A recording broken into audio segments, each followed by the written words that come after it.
सबसे पहली बात है कि वक्त कौन पकड़ सकता है, वक्त किसकी पकड़ में आएगा।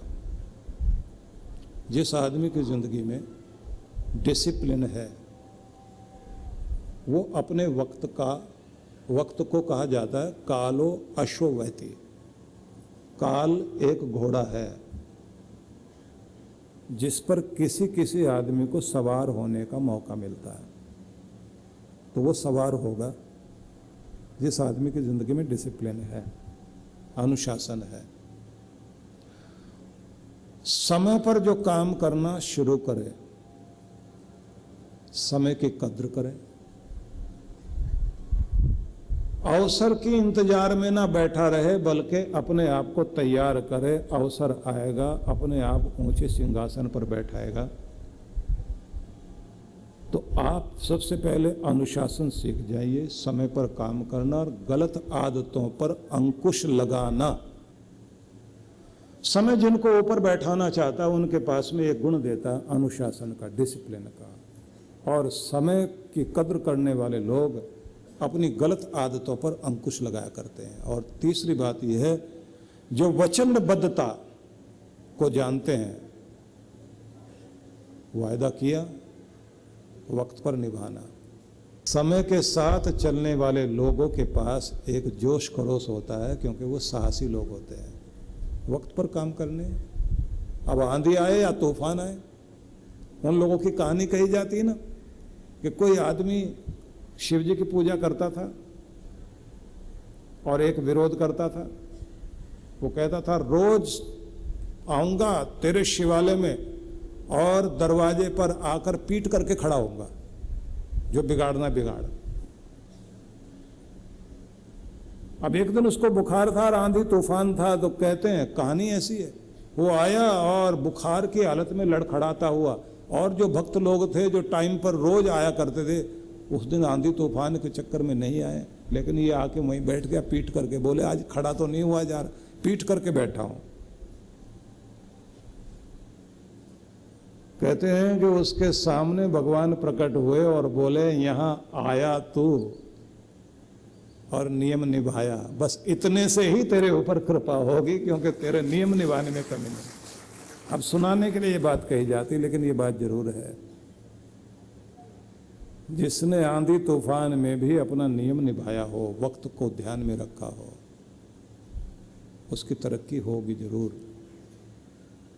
कभी कभी आपकी पूजा के समय में ऐसा हो सकता है कि रोज जो टाइम आपने भगवान को दिया उसी में आप बैठें, कभी कभी बुखार हो जाए, तबीयत खराब हो जाए, नहीं जा पाए, तो भी अपने बिस्तर पर तकिए का सहारा लगाकर, या लेटे हैं, बैठा नहीं जा रहा, लेटे लेटे सही मानसिक रूप से महसूस करो कि आप मंदिर गए हो और पूजा करके वापस आ रहे हो।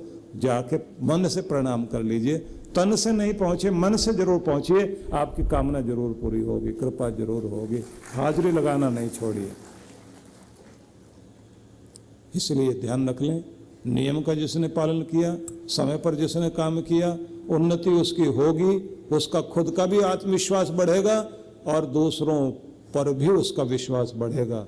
और ये भी ध्यान रख लीजिए कि समय की पुकार को जिसने सुन लिया, जो जानता है कि वक्त आने वाला है, इसमें मुझे चूकना नहीं है, तो ये ध्यान रखना, समय की पुकार को जिसने सुन लिया, समय पर जो काम करते हुए अवसर को ध्यान में रख कर के जो पहले से तैयारी कर रहा है, एक न एक दिन उसे वो सब मिल जाता है जिसकी उसने कल्पना भी नहीं की।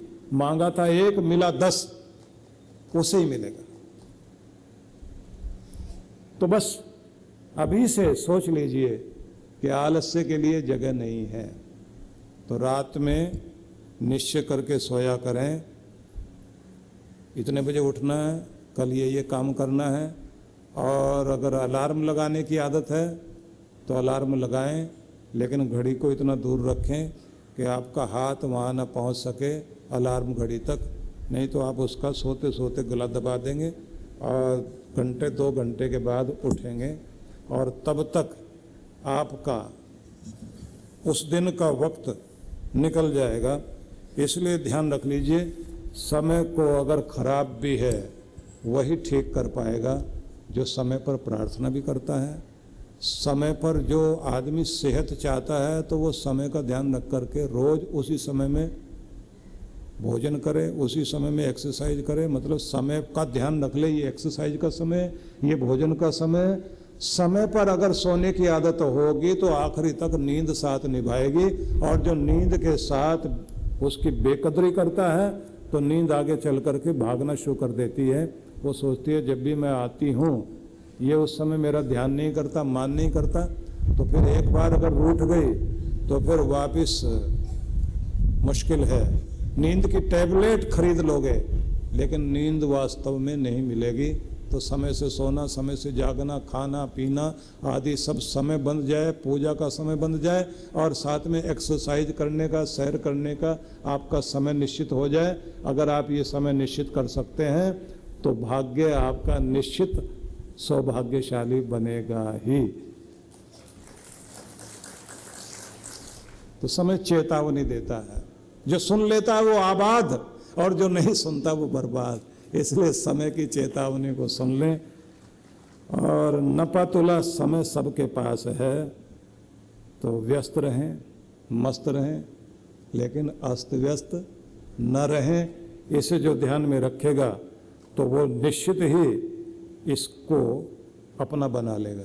सबसे पहले आपको अगर आगे बढ़ना है तो समय में प्राथमिकता तय करना, इसको जरा समझना। प्रायोरिटी, कौन सा काम कब करना है। जैसे महत्वपूर्ण तो आपकी जिंदगी में सेहत है, लेकिन उस समय में प्रायोरिटी में हो कोई और काम, और ऐसा जिसको छोड़ा नहीं जा सकता। अगर आप महत्वपूर्ण को ध्यान में रख करके प्रायोरिटी वाले को, जो पहला करने का काम है, उसे छोड़ देते हैं तो पीछे रह जाओगे। ये ध्यान रख लिया करें कि पहले करने का काम कौन सा है, उसके बाद कौन सा, उसके बाद कौन सा। जो इस हिसाब से चलता है वो समय का उपयोग कर लेगा और आगे बढ़ेगा। कि ध्यान रखिए, आपका समय सेहत में जाए, सुबह प्रार्थना में जाए, परमात्मा को अपना बनाने में जाए, अपनी अच्छी योजना बनाकर अपनी जिंदगी को चमकाने में जाए। उन लोगों के साथ बैठने से कभी तरक्की नहीं कर पाओगे जो अपना भी समय खराब करते हैं, दूसरे का भी समय खराब करते हैं। अगर आपने जिंदगी में आगे जाना है तो भाई कोई बुरा माने या भला माने, अपने समय की कद्र करो। और रूजवेल्ट राष्ट्रपति थे, उन्होंने अपने टेबल पर एक वाक्य लिखा हुआ था, मेरा समय बहुत कीमती है। इतना ही लिखा था। तो उसका मतलब था कि भाई मेरा समय कीमती हो तो तुम्हारा भी कीमती होगा। ना तुम मेरा खराब करना, ना अपना खराब करना। इसका मतलब होता है आप अपनी जिंदगी को बहुत प्यार करते हैं। अगर आप अपने समय को प्यार करते हैं, अगर आप अपने समय को प्यार नहीं करते तो आप अपनी जिंदगी को भी प्यार नहीं करते, और दूसरे की भी जिंदगी को प्यार नहीं करते। क्योंकि जो अपनी जिंदगी को प्यार करता है वो अपने समय का बहुत ध्यान रखता है और समय को ऊपर उठाने के लिए खर्च करता है। जीवन यानी निरंतर दौड़ भाग, तनाव, शारीरिक व मानसिक थकान। कुछ सुकून के पल हम सबको चाहिए। ऐसा सुकून जो हमें ताकत, स्फूर्ति और आंतरिक शांति से भर दे। ध्यान यानी मेडिटेशन एक ऐसा माध्यम है जिसके द्वारा मन को चैन, शांति और सुकून मिलता है। और अगर ये ध्यान प्रकृति की गोद में किसी सुरम्य और शीतल स्थान पर हो तो क्या कहने। आइए परम पूज्य सुधांशु जी महाराज और आदरणीय डॉक्टर अर्चिका दीदी के शुभ नेतृत्व में सीखें ध्यान की कुछ अद्भुत विधियां, जो न सिर्फ शरीर को शक्ति प्रदान करेंगी बल्कि आंतरिक शांति से भर देंगी। एक सुंदर अवसर है 5 दिवसीय ध्यान शिविरों में भाग लेने का, जिनका आयोजन 19 से 29 मई तक होगा और साथ ही 16 दिवसीय लघु चंद्रायण तप में भाग लेने का, जिसका आयोजन 31 मई से 14 जून तक होगा। इन शिविरों की अनूठी बात है कि इसमें प्रमुख ध्यान की विधियां तो होंगी ही, जैसे प्राणायाम, स्वास्थ्यप्रद ध्यान, कुंडलिनी ध्यान, चक्र ध्यान, पिरामिड ध्यान, पंचकर्मा, विभिन्न यौगिक क्रियाएं इत्यादि। साथ ही साधकों को मंगल यात्रा, पूर्णिमा दर्शन, यज्ञ, प्राकृतिक चिकित्सा के साथ साथ दर्शनीय स्थलों के भ्रमण का भी अवसर मिलेगा। सबसे खास बात यह है कि साधक मनाली के एक अत्यंत खूबसूरत रिजॉर्ट में निवास करते हुए इन सब कार्यक्रमों में हिस्सा ले सकते हैं।